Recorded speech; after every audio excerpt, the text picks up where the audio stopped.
السلام علیکم ورحمۃ اللہ وبرکاتہ۔ سورۃ البقرہ 42 سے 59 تک شروع کر لیتے ہیں۔ بسم اللہ الرحمن الرحیم۔ شروع اللہ کے بابرکت نام سے جو بڑا مہربان نہایت رحم فرمانے والا ہے۔ اور تم حق کو باطل کے ساتھ نہ ملاؤ اور نہ ہی حق کو چھپاؤ، حالانکہ تم جانتے ہو۔ ہم کیا کرتے ہیں؟ حق کو بے حق کے ساتھ ملا دیتے ہیں، جو بات نہیں ہوتی اس کو بھی دلیل بنا دیتے ہیں۔ یہود کی ایک بہت بری عادت تھی کہ وہ سب سے بری عادت یہ تھی کہ وہ جان بوجھ کر حق کو باطل کے ساتھ ملا کر پیش کرتے تھے، حق کو چھپا لیتے تھے اور باطل کو ظاہر کرتے تھے۔ اللہ تعالیٰ نے ان کو روکتے ہوئے فرمایا کہ تم حق کو چھپا لیتے ہو۔ اللہ نے حق کو باطل کے ساتھ ملانے اور حق کو چھپانے سے روکا ہے اور حکم دیا ہے کہ حق کو پھیلانا ہے، کھلے عام اظہار کرنا ہے۔ اللہ تعالیٰ کے بندوں سے خیر خواہی کی جائے۔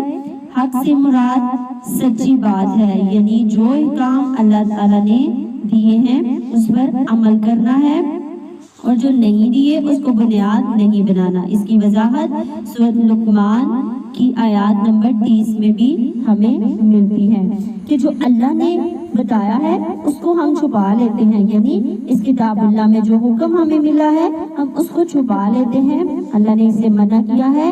اللہ نے فرمایا ہے کہ جو میں نے حق دیا ہے اس کو کھلے عام پیش کرو، اس کو چھپاؤ نہ، اور اپنے سے بات جوڑ کے کچھ اللہ کی بات اور کچھ اندر دوسری ایڈ کر کے اپنی وضاحتیں کر کے تم پھیلاتے ہو، اور یہ کیا ہے؟ باطل ہے۔ حق کو چھپانا، باطل کو ملانا، اس سے اللہ تعالیٰ نے یہاں پر روکا ہے اور ہم نے کیا کرنا ہے؟ رک جانا ہے۔ ذالک بأنہ، اس لیے ہے کہ یقیناً وہی اللہ تعالیٰ ہی حق ہے اور یقیناً اس کے سوا جن کو وہ پکارتے ہیں وہ بے حق اور باطل ہے۔ یقیناً اللہ تعالیٰ ہی بلند اور بے حد بڑا ہے۔ حق کو باطل کے ساتھ ملانے سے مراد یہ ہے کہ حق کو باطل کا لباس پہنانا، یعنی غلط کام کرنا اور اسے اللہ تعالیٰ کی طرف سے حکم ظاہر کرنا۔ حق کو باطل کے ساتھ ملانے کے لیے جھوٹی ناولیں کرنا، اور اسی طرح فرمایا کہ جھوٹی طویلیں ہونے کا سچا جھوٹا اور جھوٹے کے ساتھ سچا ملا دینا، یہ چیزوں سے باز آ جاؤ۔ حق کو باطل اور نماز قائم کرو اور زکوٰۃ ادا کرو اور رکوع کرنے والوں کے ساتھ رکوع کرو۔ یہ آیات ہی نہیں ہے، صرف یہ حکم ہے۔ کیا ہے یہ حکم؟ اللہ رب العزت نے اس آیات میں حکم دیا ہے کہ اے بنی اسرائیل، تم آخری نبی محمد صلی اللہ علیہ وسلم پر ایمان لا کر اس کی اطاعت کرتے ہوئے امت محمدیہ صلی اللہ علیہ وسلم میں شامل ہو کر ان کے ساتھ نماز پڑھو، زکوٰۃ ادا کرو، امت محمدیہ صلی اللہ علیہ وسلم کے ساتھ مل کر اللہ کے آگے جھکا کرو، نماز قائم کرو، یعنی ظاہری اور باطنی طور پر نماز قائم کرو۔ اس کے لیے نماز سے اللہ تعالیٰ سے تعلق جڑتا ہے، اس کی مدد حاصل ہوتی ہے، اور یہی تھوڑی سی نماز کے بارے میں بات کی گئی۔ نماز کے ذریعے ایک ایمان لانے والے کا اللہ سے تعلق بننا، نماز کے ذریعے اللہ تعالیٰ کی مدد حاصل ہوتی ہے۔ اللہ تعالیٰ کی اقامت کے ذریعے مسلمانوں میں محبت پیدا ہوتی ہے۔ نماز کی اقامت کے ذریعے سب لوگ یہ ایک مقصد ملتا ہے، اپنی باہمی تعلقات میں بھی زیادہ مضبوطی آتی ہے۔ اب دیکھیں، مل کے اجتماعی عبادت، مل کر نماز ادا کرنے کی کتنی زیادہ اس میں فضیلتیں بیان کر دی گئی ہیں، تو ہم نے بھی ان پہ فوکس کرنا ہے۔ اس آیات کا دوسرا حکم، پہلا نماز کا، دوسرا حکم زکوٰۃ ادا کرو، یعنی بنی اسرائیل مستحق لوگوں کو شریعت محمدیہ صلی اللہ علیہ وسلم کے مطابق زکوٰۃ دیں، کیونکہ یہ اللہ تعالیٰ کی طرف سے جو ہے عطا کردہ فریضہ ہے، جس صاحب حیثیت ہر سال مقررہ شرع کے مطابق ادا کرنا ہے۔ تیسرا حکم، رکوع کرنے والوں کے ساتھ رکوع کرو۔ جو یہود کی نماز تھی ان میں رکوع نہیں تھا، اس لیے یہ آیات کے ذریعے ہدایت کی گئی کہ نبی صلی اللہ علیہ وسلم کی اتباع کرو اور یہ قرآن میں بیان کیا گیا۔ اور دوسرا حکم یہ کہ صفوت تفسیر میں بھی ایک ہری بہت بڑی پیاری سی بات یہ ہے کہ وَالرَّكُوعِ مَعَ الرَّاكِعِينَ، جماعت کے ساتھ نماز پڑھو۔ اصحاب صلی اللہ علیہ وسلم کے ساتھ پڑھا۔ بنی اسرائیل کے منافقین کو اس بات کا حکم دیا گیا کہ وہ اللہ تعالیٰ کی طرف رجوع کریں، نماز پڑھیں، زکوٰۃ دیں، مسلمانوں کے ساتھ اسلام میں داخل ہو جائیں اور پورے طور پر اللہ کی بندگی اختیار کریں۔ اب اس میں کیا حکم ہے؟ سب سے پہلے نماز قائم کرنی ہے، اجتماعی عبادت کرنی ہے مل کے، پھر کیا کرنا ہے؟ زکوٰۃ ادا کرنی ہے، اور بہت ہی پیاری سی جو بات ہے کہ رکوع کرنے والوں کے ساتھ رکوع کرنا ہے، یعنی جماعت قائم کرنی ہے، جماعت میں مسجد میں نماز پڑھنی ہے۔ کیا تم لوگوں کو نیکی کا حکم دیتے ہو اور اپنے آپ کو بھول جاتے ہو، حالانکہ تم کتاب کی تلاوت کرتے ہو؟ تو کیا تم سمجھتے نہیں؟ اللہ تعالیٰ بتا رہے ہوتے تو تم نیکی کا کوئی کام نہیں کرتے، اپنی باری آتی ہے تو بھول جاتے ہو، حالانکہ تم پڑھتے قرآن ہو، کرتے تلاوت ہو۔ اللہ تعالیٰ فرماتے ہیں کہ تم لوگوں کو نیکی کا حکم دیتے ہو، اپنے آپ کو بھول جاتے ہو، حالانکہ کتاب کی تم تلاوت کرتے ہو۔ اللہ تعالیٰ نے ارشاد فرماتے ہیں کہ اے اہل کتاب، تم لوگوں کو تو نیکی کا حکم دیتے ہو، بہت بڑی اچھی بات ہے، بہت بری اچھی بات ہے، مگر تمہیں یہ بات زیب نہیں دیتی کہ اپنے آپ کو بھول جاتے ہو، لوگوں کو نیکی کرنے کا کہتے ہو، خود کو نہیں کرتے، خود نہیں کرتے۔ پھر اللہ نے کہا کیا تمہیں سمجھ نہیں کہ تم اپنے ساتھ کیا کر رہے ہو؟ یہ تو بہت ہی بری بات ہے۔ دوسرا حکم، تم لوگوں کو نیکی کا حکم دیتے ہو، یعنی لوگوں سے کہتے ہو نیک کام کرو، بھلائی کرو، اپنے آپ کو بھول جاتے ہو، یعنی اپنے آپ کو ایمان اور بھلائی کا حکم دینا چھوڑ دیتے ہو۔ کتنی بری بات ہے کہ تم لوگوں کو تو کہتے ہو لیکن خود نہیں کرتے۔ تو اس میں ہم نے اپنا محاسبہ کرنا ہے کہ جو ہم لوگوں کی تربیت کرتے ہیں، جو لوگوں کو کوئی اچھی بات، اچھی دلیل دیتے ہیں، ایسا نہ کرو، ویسا نہ کرو، یہ گناہ ہے، وہ گناہ ہے، تو کیا ہم خود بھی کرتے ہیں؟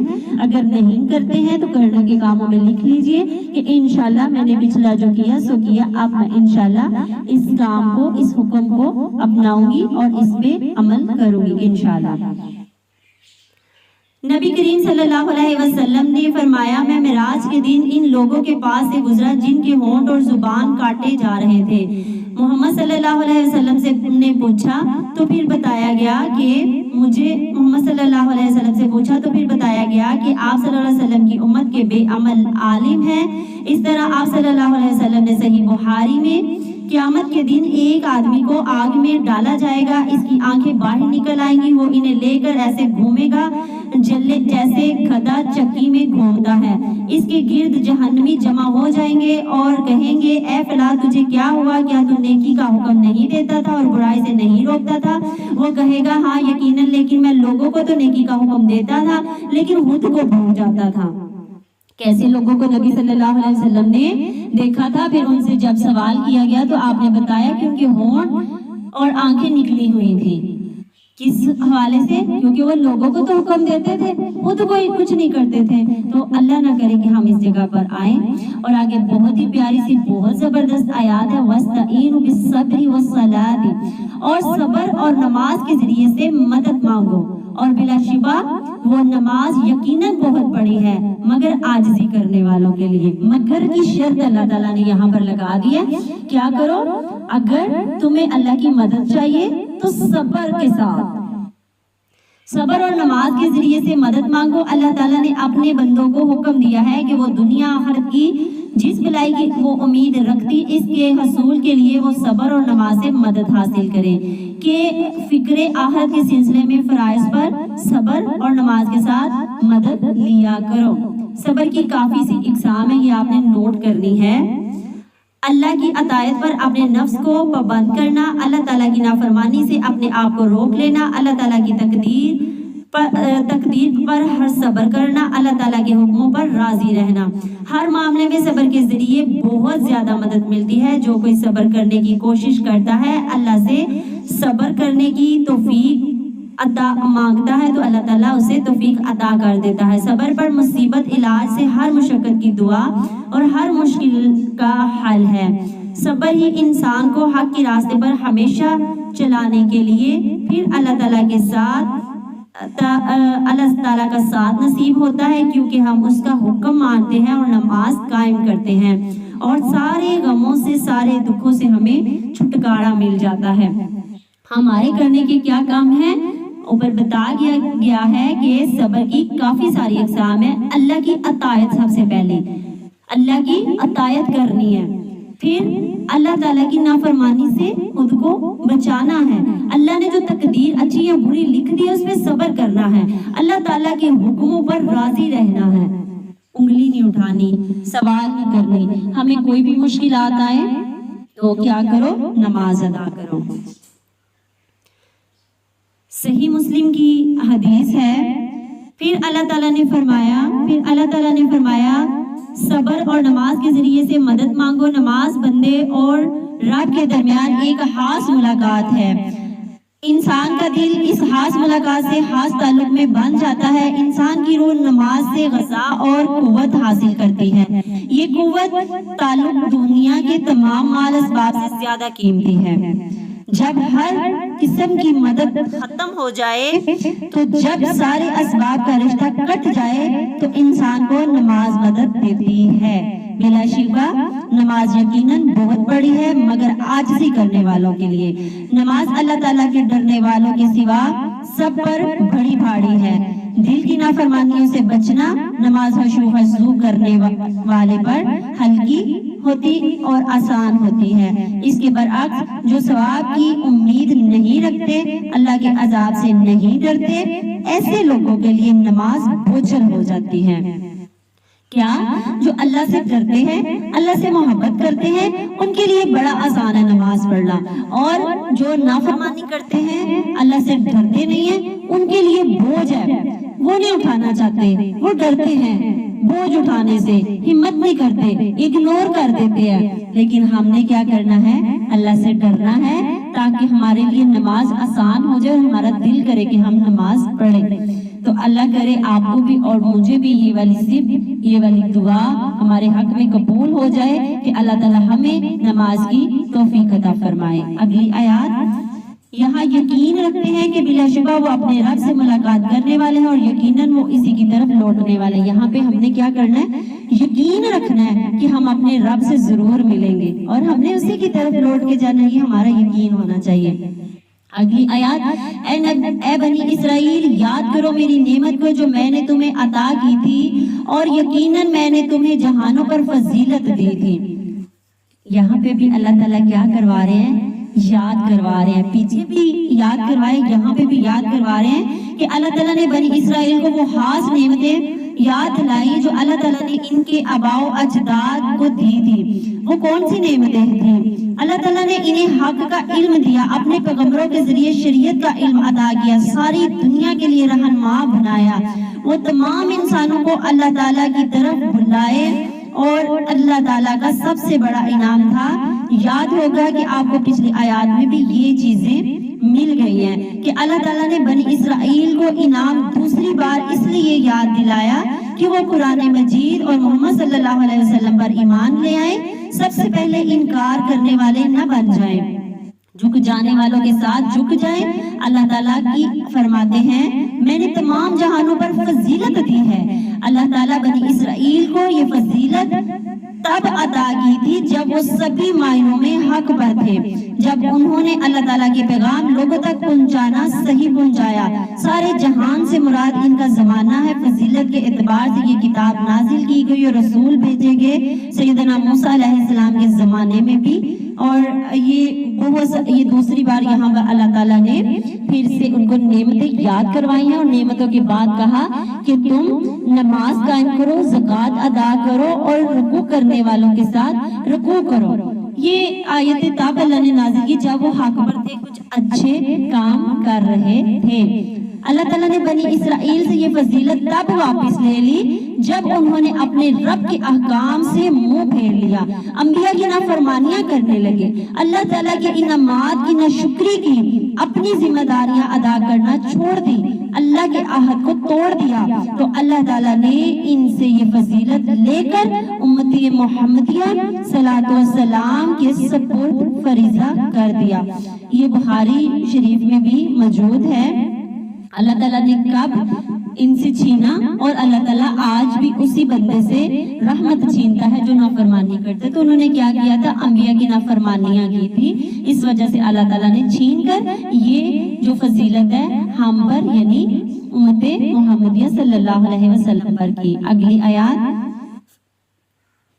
اور ڈرو اس دن سے جب کوئی جان کسی جان کے کام نہ آئے گی، نہ اس سے کوئی سفارش قبول کی جائے گی، نہ اس سے کوئی فدیہ لیا جائے گا، اور نہ ان کی کوئی مدد کی جائے گی. یہ کون سا دن ہے؟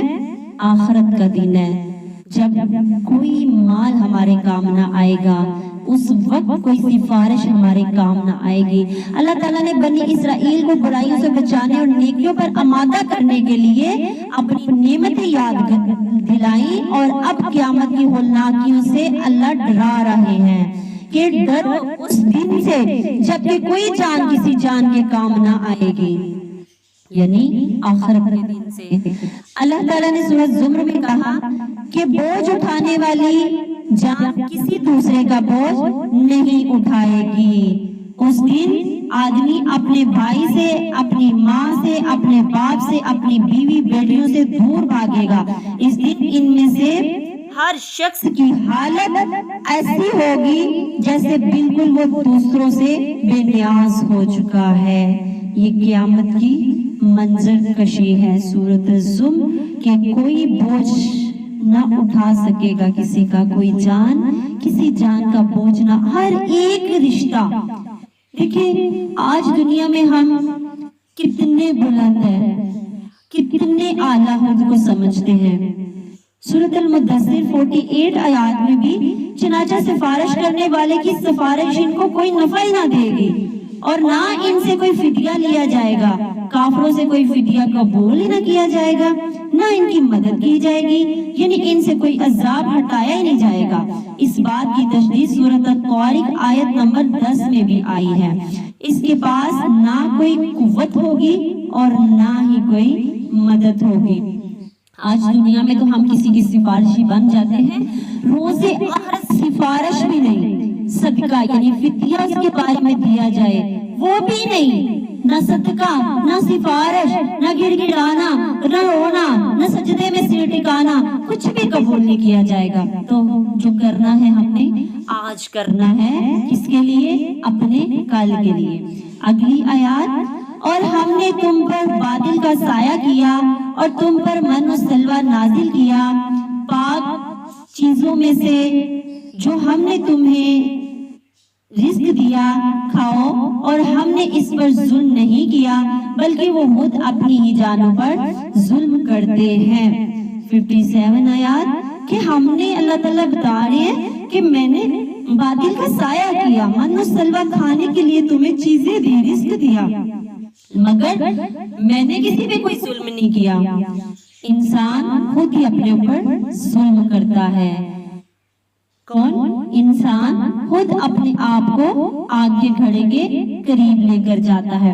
اس آیت کے اندر صحرائے سینا میں جو بنی اسرائیل کو نعمتیں دی گئی تھی، ان نعمتوں کا ذکر ہے. بنی اسرائیل جب مصر سے نکلے تو لاکھوں کی تعداد میں تھے، لیکن ان کے پاس سر چھپانے کے لیے کوئی ٹھکانہ نہ تھا. جزیرہ نمائے سینا میں دھوپ سے بچنے کے لیے کوئی جائے پناہ نہیں تھی.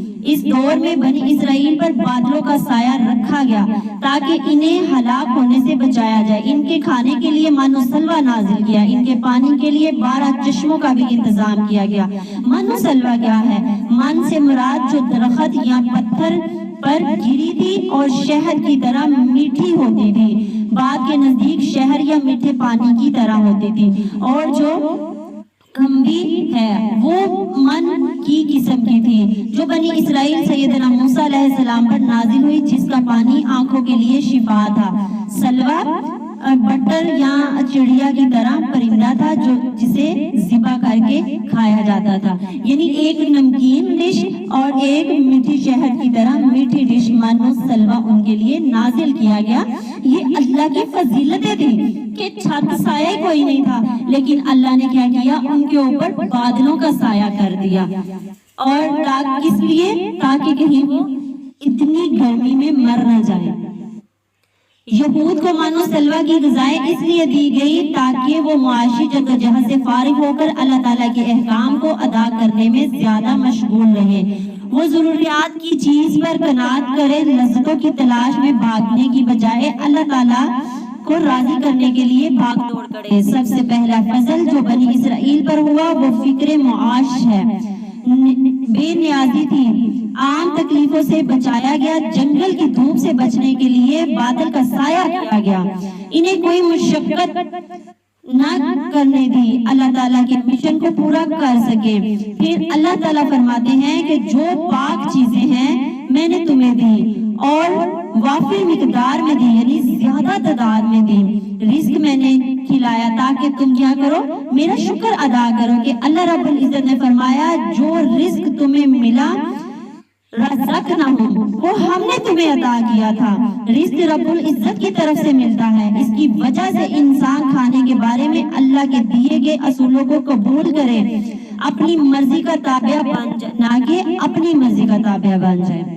اللہ تعالیٰ کی ایک بہت پیاری بات یہ کہ اللہ تعالیٰ فرماتے ہیں کہ بنی اسرائیل ہم نے کوئی ظلم نہیں کیا، نافرمانیاں کر کے تم نے خود ہی اپنے آپ کو گھاٹے میں ڈالا، اپنے آپ کو نقصان میں ڈالا۔ گناہوں کی کثرت جاری رہی، انہوں نے اپنے جانوں کے اوپر ظلم کیا اور اس کا نقصان بھی انہوں نے خود اٹھا لیا۔ اللہ نے ادھر بہت ہی پیارا بتا دیا، پہلے بتایا کہ میں نے بادل کا سایہ کیا، پھر میں نے تمہیں کھانے کے لیے رزق دیا اور وہ حلال اور پاک اور صاف رزق دیا، اور میں نے تمہارے اوپر کوئی ظلم نہیں کیا، میں نے رعایت کی۔ مگر اے بنی اسرائیل تم نے خود اپنے گناہوں کے سبب، گناہوں کی کثرت یعنی زیادہ گناہ کر کے اپنے آپ کو مصیبت میں ڈالا، نقصان میں ڈالا۔ اگلی آیات 58 آیات، اور اس وقت کو یاد کرو جب ہم نے کہا اس بستی میں داخل ہو جاؤ، پس اس میں سے جہاں سے چاہو خوب کھاؤ اور دوسرے دروازے سے سجدہ کرتے ہوئے داخل ہو جاؤ اور کہو بخش دے، ہم تمہاری خطاؤں کو تمہارے لیے بخش دیں گے اور جلدی ہی ہم نیکی کرنے والوں کو زیادہ دیں گے۔ اللہ تعالیٰ ہمارے گناہوں پر پکڑتا ہے، مگر اللہ تعالیٰ اس سے پہلے بھی حساب ہمارے لیے راستے اوپن کر دیتا ہے، کھول دیتا ہے کہ اے بندے تم نے یہ غلطی کی ہے، اس طریقے سے جھک جاؤ اور میں غفور الرحیم بن جاؤں، میں تمہیں معاف کر دوں۔ اس آیت میں بنی اسرائیل کو جہاد دانا کرنے اور بزدلی اپنانے پر اللہ تعالیٰ نے ان کو ملامت کی۔ جب سیدنا موسیٰ علیہ السلام کے ساتھ بنی اسرائیل مصر آئے اور ارض مقدس جانے کا حکم ملا تو اللہ رب العزت نے پھر بنی اسرائیلیوں کو زمین بھی ان کو واپس دلائی۔ اللہ تعالیٰ نے فرمایا کہ ان لوگوں کو مار بھگاؤ اور ان سے جہاد کرو کیونکہ وہ کافر ہیں، تو بنی اسرائیل نے نامردی دکھائی اور جہاد سے صاف انکار کر دیا۔ آخر ان کو اس جرم کی سزا ملی اور وہ وادی تین میں مدتوں وہ پھرتے رہے اور وہ اس وادی میں یوں گھومتے رہے۔ ان کا ذکر سورۃ المائدہ میں بھی آیا ہے اور کہا جاتا ہے کہ اس سے مراد بیت المقدس بھی ہے۔ اللہ تعالیٰ نے ان کو حکم دیا کہ جہاد کرو، اتنی فضیلتیں اللہ نے کی، لیکن انہوں نے کیا کیا؟ نافرمانی کر دی۔ تو اللہ تعالیٰ نے انہیں سزا کی عوض میں کیا دیا کہ وہ بھٹکتے رہے اسی صحرا میں۔ سورۃ مائدہ کی 21 آیات میں بھی ہے کہ اے میری قوم اس پاک زمین میں داخل ہو جاؤ جو اللہ تعالیٰ نے تمہارے لیے لکھ دی ہے اور اپنی پیٹھوں پر نہ پھر جاؤ، نہ ورنہ تم ہزارہ پانے والوں میں سے ہو جاؤ گے۔ یہ بھی اسی آیات کے ساتھ جڑی ہوئی ایک دلیل ہے کہ ادھر بھی اللہ تعالیٰ نے یہی واضح بتایا کہ پاک مقدس زمین میں داخل ہو جاؤ۔ مختصر ابن کثیر میں کہا گیا کہ بنی اسرائیل سیدنا ہوشع بن نون کے ساتھ 40 سال سرگردان رہے کے بعد وہاں سے نکلے۔ پھر اللہ تعالیٰ نے بیت المقدس پر جمعے کی شام کو شاندار فتح نصیب فرمائی، بلکہ سورج کو بھی فتح کی خاطر تھوڑی دیر ٹھہرا رہنے کا حکم دیا۔ بیت المقدس فتح ہو گیا تو سورج غروب ہوا۔ فتح کے بعد حکم ہوا کہ اب تم اس شہر میں فتح کی شکر ادا کرتے ہوئے، سجدہ کرتے ہوئے داخل ہو جاؤ۔ انہیں شاندار فتح نصیب فرمائی اور تمام ملک تمہارے ہاتھوں سے تمہارے ہاتھوں میں دے دیا، اور صحیح خوب کھاؤ اور جی بھر کے پیو، تمہارا دل چاہے، لیکن اس دروازہ سے جب تم جاؤ تو سجدہ کرتے ہوئے داخل جانا۔ سجدے سے مراد یہ تھی کہ جھکتے ہوئے داخل ہونا، مطلب عاجزی کرتے ہوئے اس بستی میں داخل ہونا، مگر اللہ کے حضور سجدہ ریز ہو کر شکر ادا کرے، یعنی تکبر کی بجائے عاجزی کے ساتھ اللہ کی تسبیح کرتے ہوئے، استغفار کرتے ہوئے داخل ہو جائے۔ کلمہ ہدایتن کہو، بخش دیں گے ہم، لیکن امید ہے کہ کلمہ استغفار کا ہے، جیسے ہم کہتے ہیں استغفر اللہ، پھر اللہ تعالیٰ نے فرمایا نغفر لکم، کہ بخش دیں گے تمہارے لیے، خطایاکم، خطائیں تمہاری، ہم تمہاری خطاؤں کو تمہارے لیے بخش دیں گے، تمہاری خطائیں معاف کر دیں گے، اس سے پہلے جو تم نے نافرمانیاں کی تھی انہیں معاف کر دیں گے، اور ہم اچھا انجام دیں گے۔ بڑا پیارا قانون ہے، احسان کرنے والوں کو دوسروں سے زیادہ دیتا ہے اللہ تعالیٰ، اور ان کے مطالبات سے زیادہ دیتا ہے۔ دنیا کے علاوہ آخرت میں بھی اللہ تعالیٰ بے شمار حصے نوازتا ہے۔ اللہ تعالیٰ نے بہت ہی محبت کے ساتھ کہا کہ اس دروازہ میں سجدہ کرتے ہوئے جاؤ، مطلب کہ عاجزی کے ساتھ، تکبر کے ساتھ اکڑ کے نہیں، جھک کر جاؤ، اور کیا کرو؟ استغفار کرو، میری تسبیح کرو، تو میں کیا کروں گا؟ نغفر لکم، میں تمہیں بخش دوں گا۔ کیا بخش دوں گا؟ خطایاکم، تمہاری خطاؤں کو درگزر کر دوں گا، جو اس سے پہلے بھی تم نے غلطیاں کی میں انہیں بھی معاف کر دوں گا۔ اگلی آیت 59 آیات کہ جب جن لوگوں نے ظلم کیا انہوں نے اس بات کو بھی جو ان کے لیے کہی گئی تھی ان کے ماں سوا اسے بدل ڈالا۔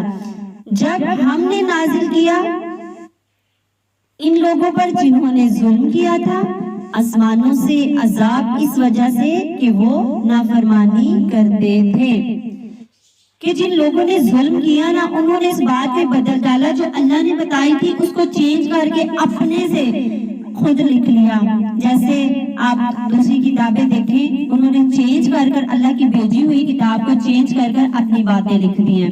اس آیت میں اللہ تعالیٰ نے بنی اسرائیل کے بعد، فتح کے بعد جو ان کا شکر کی بجائے نافرمانی کا رویہ تھا، اس کا ذکر کیا ہے کہ بنی اسرائیل نے فتح کے بعد شکر کی بجائے اپنے رب کے حکم کی خلاف ورزی کی، اور یہی ظلم شروع سے کرتے آ رہے تھے۔ پھر جب ان لوگوں نے ظلم کیا انہوں نے اللہ کے حکم کو بدل ڈالا، اللہ تعالیٰ کی بات کو بدل ڈالا، تو قوم کو بدلنے والے کو اللہ تعالیٰ کبھی معاف نہیں کرتا، تو اللہ تعالیٰ نے آسمانوں سے عذاب نازل کر دیا۔ اللہ